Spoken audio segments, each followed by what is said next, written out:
I'm Doug Howe and I want to welcome you to the next Positive Gravity. Today I'm going to be working with this big piece of silver maple. It's a green piece that I cut back in October, the end of October, so it's about 2 months old now. And we're going to go from this big old honking green piece to some nested bowls. These are some that I did yesterday, so you can see where we're going to end up. And I'll talk about how I got there. So first things first, this big piece of maple here, I'm going to be able to get about a 12-inch bowl and then probably a 9-inch bowl and a 6-inch bowl. So I should get a set of 3 nested bowls out of this. I've already mounted the faceplate. This is where the pith was, so this is the center of the tree. This was the outside of the tree. A couple things to notice. So if you can see on the end here, it's all got dots all over it. That's mold. When I cut this 2 months ago, it was fresh cut and it was green, very wet. I painted the end with Anchorseal and I put it in a tarp outside, under a tarp with all the rest of the cut pieces in my yard. So here in Western Oregon in December, it's pretty much wet all the time, like misty or raining. Not too many sunny days. But if you leave your wood like that, you know, the Anchorseal kept it from cracking. It hasn't cracked yet. It looks like it's in decent condition.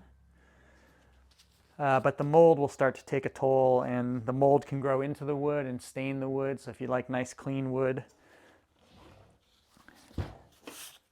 like this. So I just cut this just a few minutes ago to just get rid of a little bit more, flatten this up. So you can see it's pretty clean.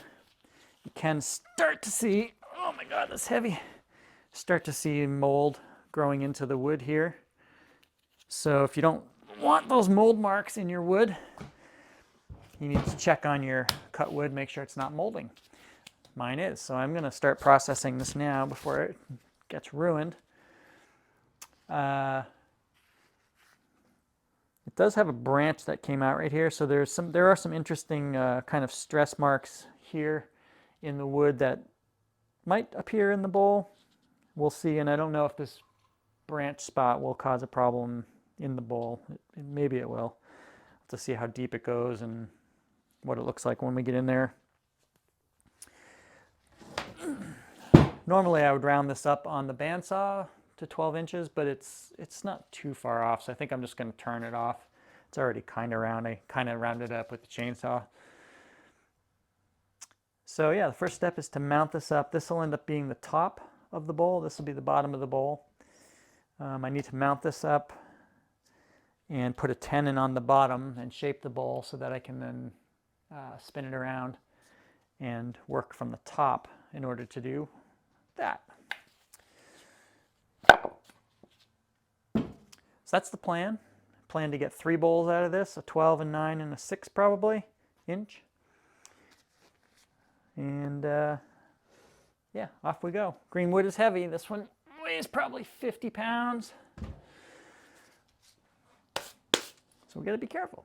All right, anyway, let's get started. Thanks for joining me. And don't forget, always enjoy the process. Sometimes that's all you get.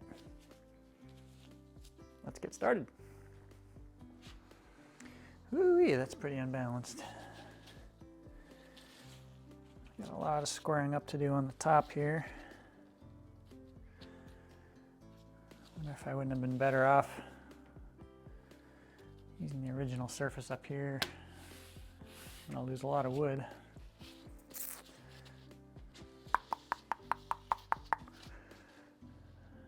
Shoot.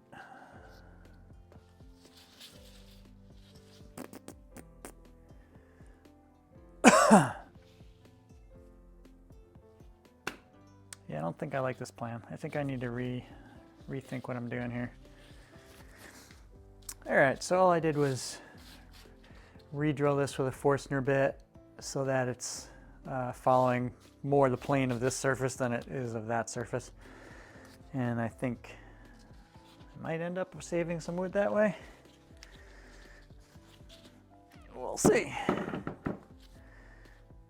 right, just put that up here. 1/2 inch bowl gouge. off we go.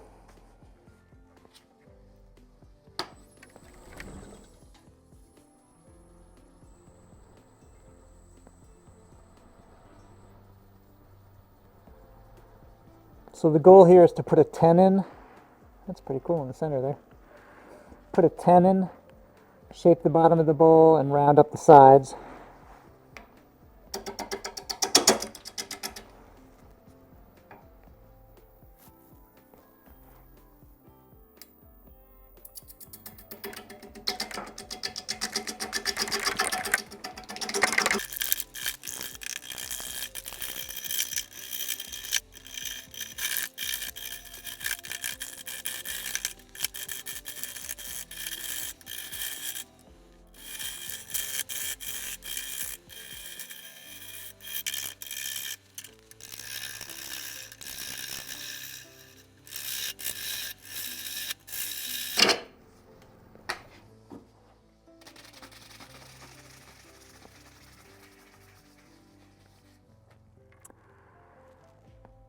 Some really pretty figuring in this. If we don't lose it all. Okay, that'll become my tenon.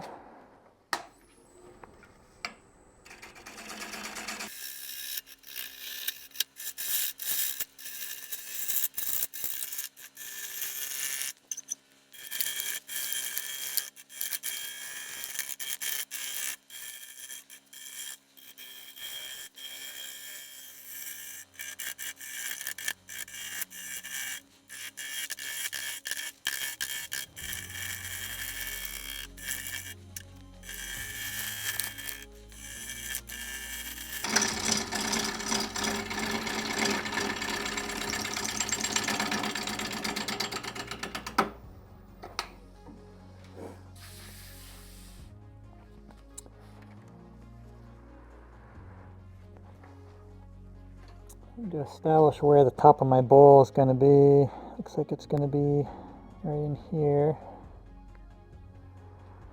The chainsaw cut that comes to here, so I'm just going to put a little mark for myself.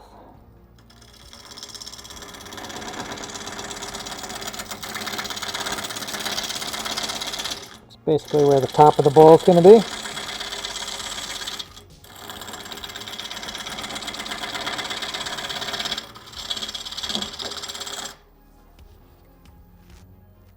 That'll help me establish this curve up to the right spot.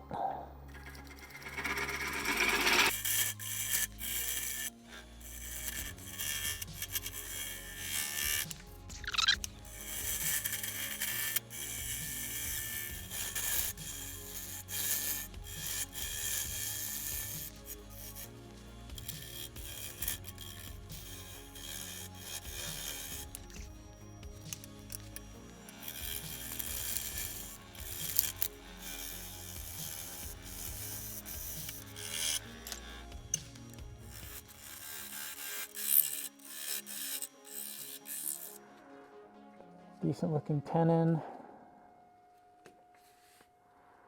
I think we're ready to spin this around and flatten up the top and start working on the hollowing. Alright, so the first step here is going to be to square up the top, get rid of all this unevenness and this mortise where the faceplate was.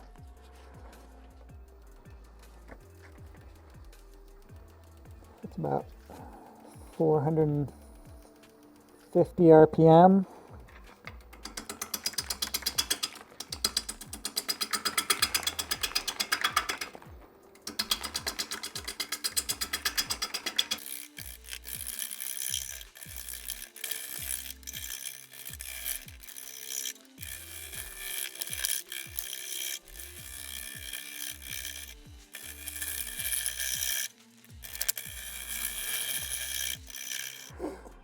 Okay, so I need to build up a tenon in the middle here.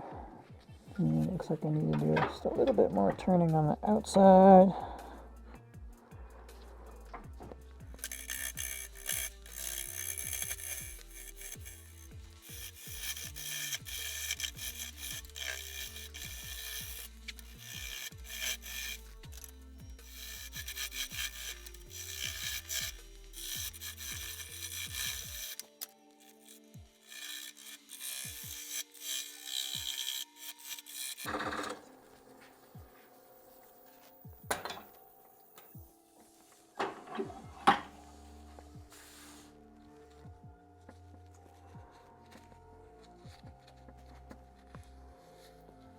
Not the best tenon I've ever seen, but I think it'll do.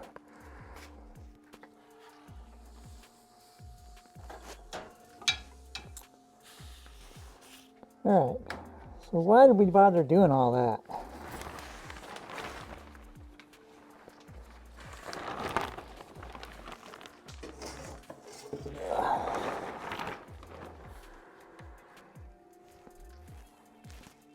So that's a little over 12 inches, so I need about 10% of the width, 10% of the ball diameter for the width of this wet wood. So I'm going to put an 1.25 inches, and then the width of my coring blade is about 5/8. And then we're going to need, I don't know, what's that? 3, 12, 9, 8, 7. It's probably about 3/4 inch. 5/8.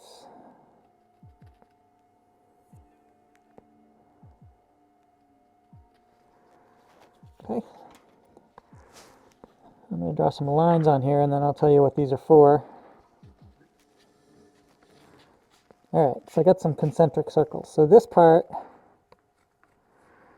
is going to be bowl number 1, and there's going to be a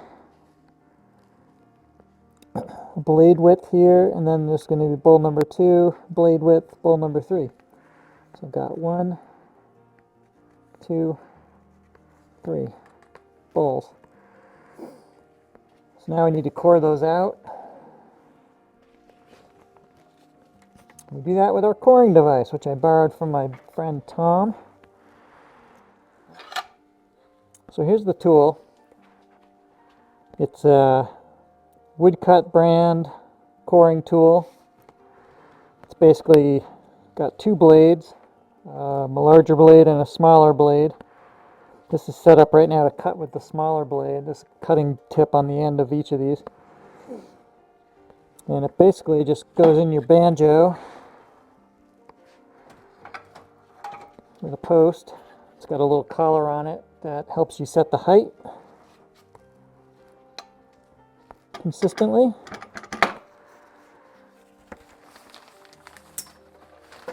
This is set up to use the small blade, and I actually want to use the bigger blade for this outer cut. So I'm going to undo these 2 bolts on the handle. Let's see if we can get you a slightly better view of what I'm doing here. All right, so here's the handle. There's 2 bolts that hold the handle on. I'm going to undo those. You don't have to undo them all the way, just loosen them. It's just a simple hex key to do that. These blades come out. I'm going to store this one on this side, and I'm going to put this one on this side. You can see it has a cutting tip on it.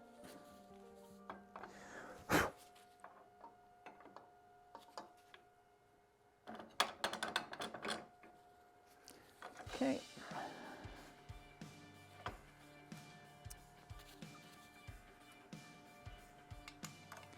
And we tighten these back down.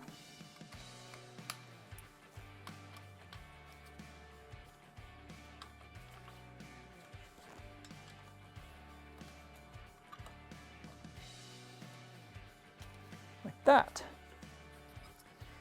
This little doodad's going to end up in the tailstock.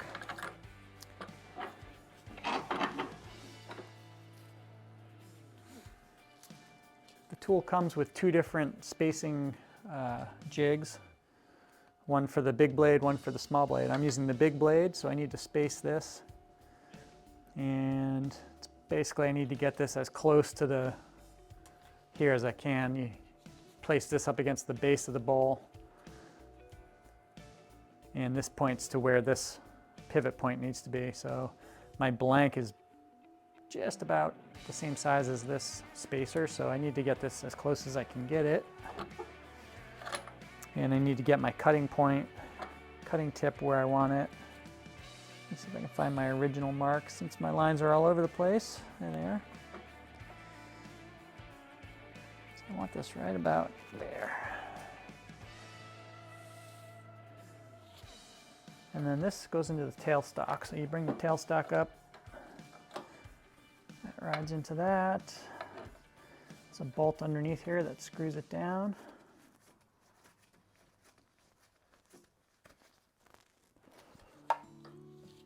Bring the tailstock forward and tighten.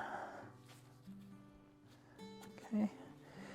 Make sure everything's tight, tight, tight, locked. All right, we're ready to core this out.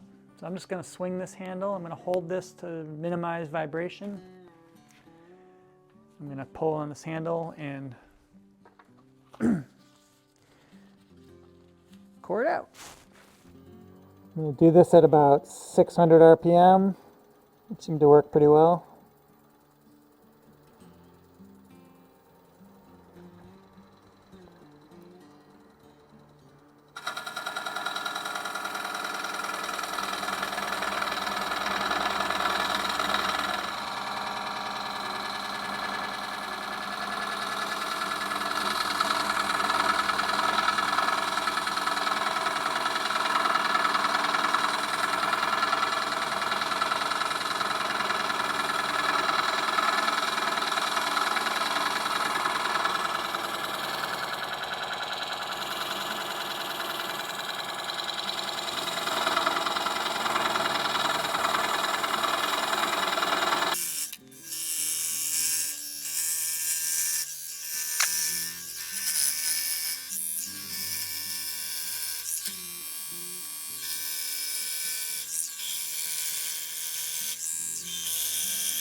I think that's far enough.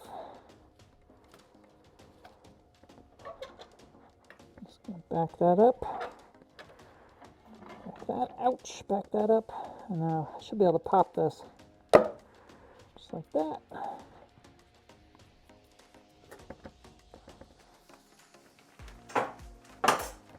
All right, got our first core.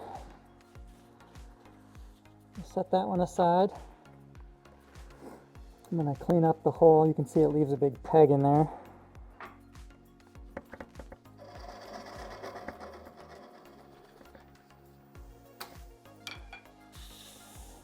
Now the question is,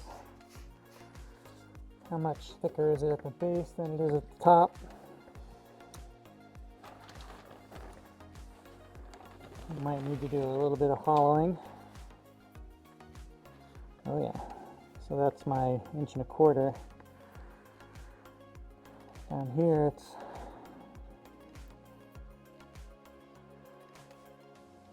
twice that wide. So I need to do quite a bit of hollowing in here.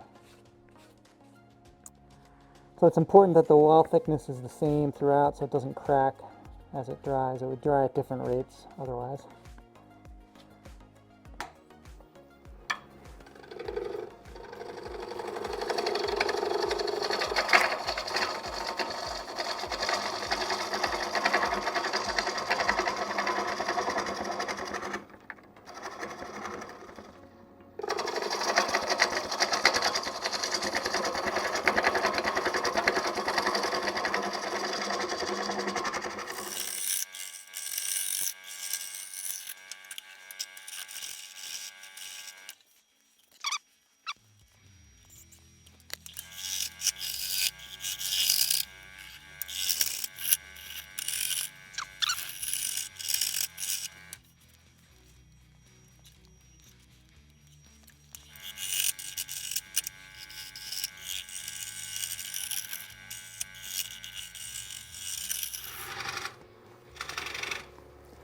I'm gonna kind of round these corners off.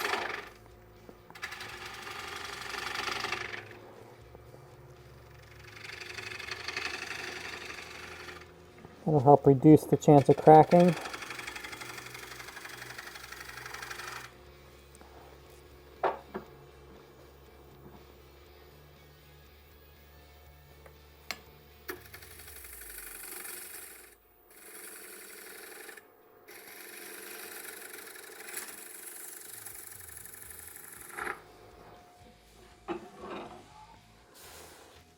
Alright, got some really nice figuring down here. I am starting to get into a little bit of bark there, but I don't see any bark on the outside.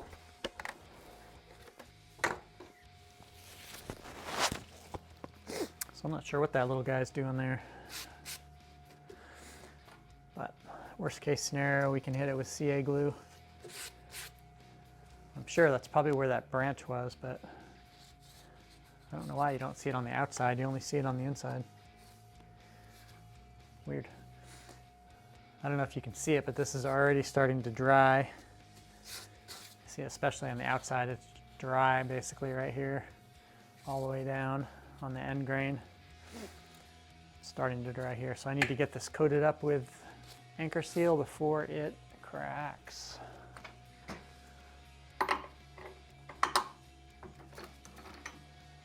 It's a nice big ball.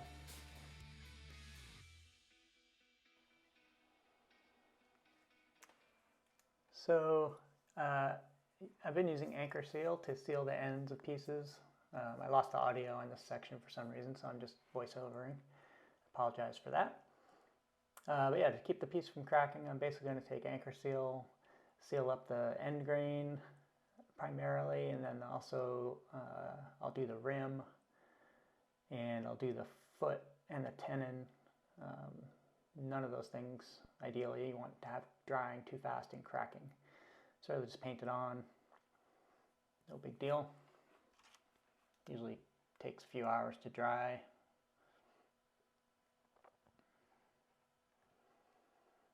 And then I'll just set it aside to dry for probably weeks at least.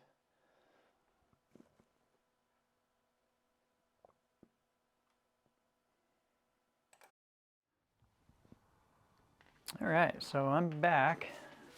Just went overnight. Got kind of late last night.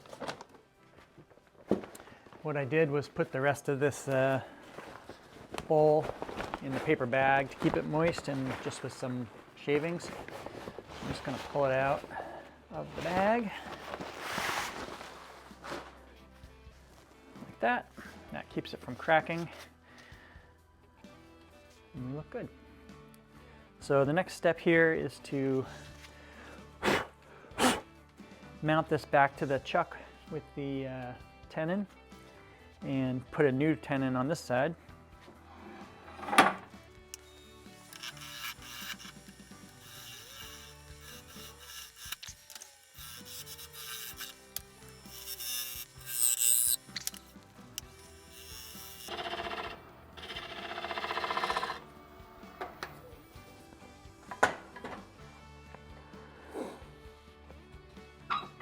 Alright, so we have a nice quality tenon here.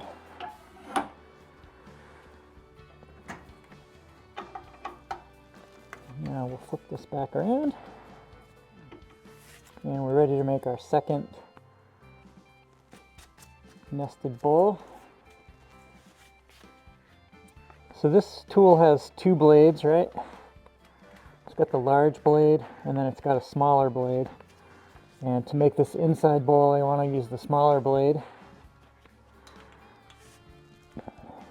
So we'll switch these.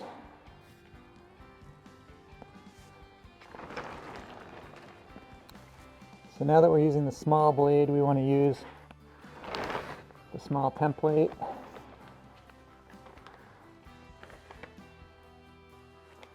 From the back of the bowl to the point. To the pivot is set. My cutting implement is set where I want it to be. So I'll bring the tailstock in. Off we go. Bring it up to about 600 RPM.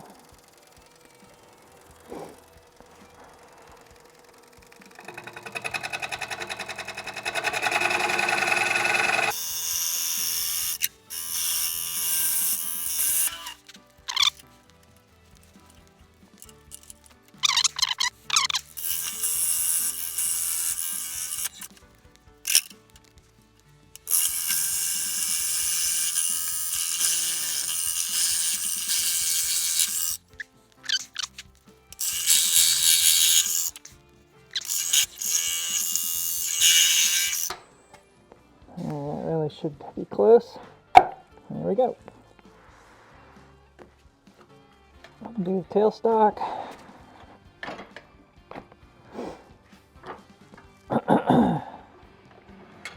Pull the coring tool away.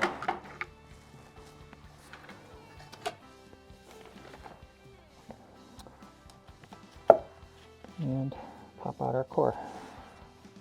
So this will be the third bowl. I'm going to clean up the center.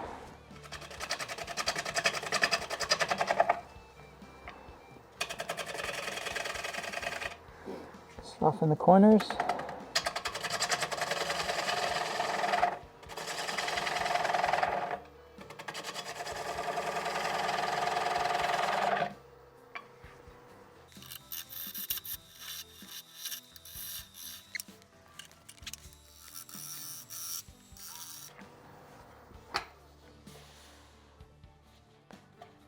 Yeah, that's pretty good. Check the thickness to make sure it's the same throughout, which it really should be. That's pretty good. So that's our second bowl, ready to dry. And we'll put a new tenon on the bottom of this core, and that'll make it so I can flip it around and hollow it out.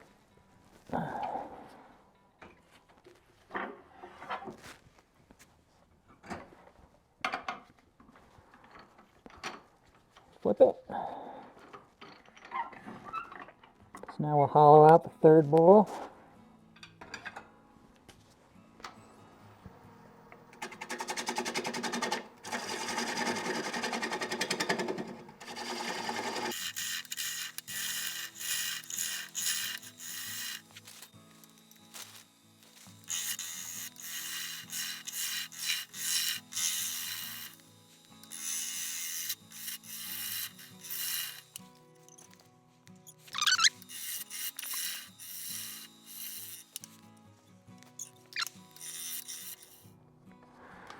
Yeah, that's good.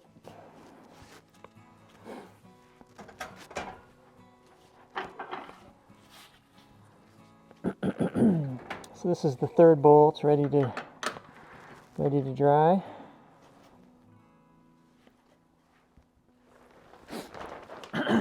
So I've been labeling these to keep the set together. This was silver maple from West Eugene.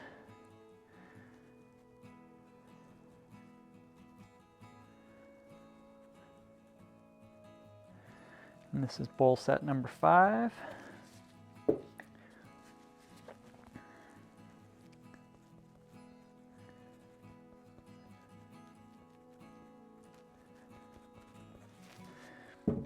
Okay, and then we will use our Anchorseal, Anchorseal,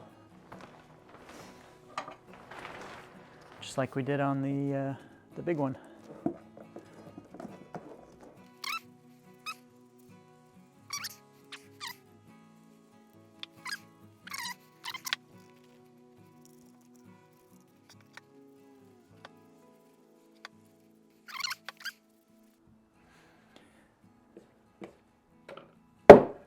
Good to go. So there you have it. These will get set aside for a couple months probably. I'm just gonna do them like this, and there's your nested bowl set. Once these dry, I'll turn them again down to size, sand them, finish them, and they're good to go.